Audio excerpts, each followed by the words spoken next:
Volám sa Matej, učím jogu a jedna z vecí, čo ma na joge veľmi baví, je, že prináša človeku neustále možnosti prekonávania sa, určité zdravé pohybové aj duševné výzvy.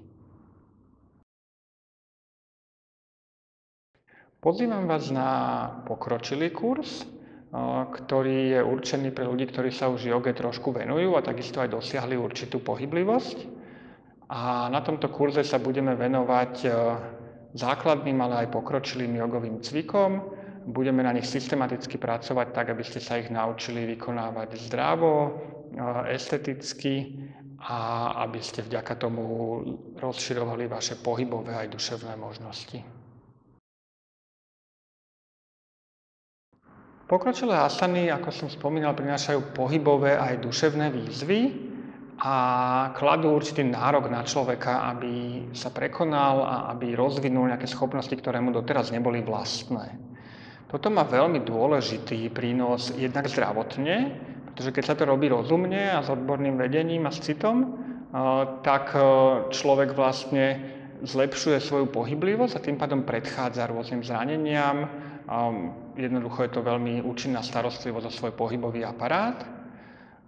Ďalej to podporuje aj silu nervového systému a stabilitu. Takisto také pohybové výzvy vedia veľmi dobre naštartovať a podporiť metabolizmus. Čo sa týka duševnej stránky, tak pre dušu človeka je tiež veľmi podstatné učiť sa niečo nové a rozširovať svoje schopnosti. Je to dokonca hlboké prianie duše.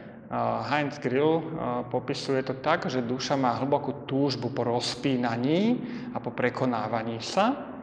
A keď jej to je dopriaté, tak funguje zdravo a potom aj človek zažíva skôr radostné, príjemné, ľahké pocity.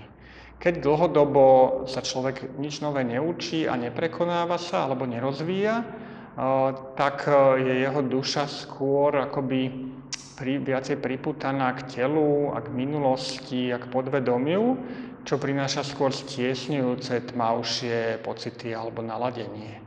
Z tohto pohľadu teda môžeme povedať, že pohybové výzvy pokročilých asan veľmi podporujú duševné zdravie človeka. Kladú veľký nárok na jeho duševné schopnosti, na schopnosť koncentrácie, vnímania, nasadenia sily, aj mnohé ďalšie. A tieto, ale keď človek postupne pestuje, tak sa stáva vnútorne silnejším, odolnejším a pripravenejším aj na výzvy, ktoré mu prináša každodenný život.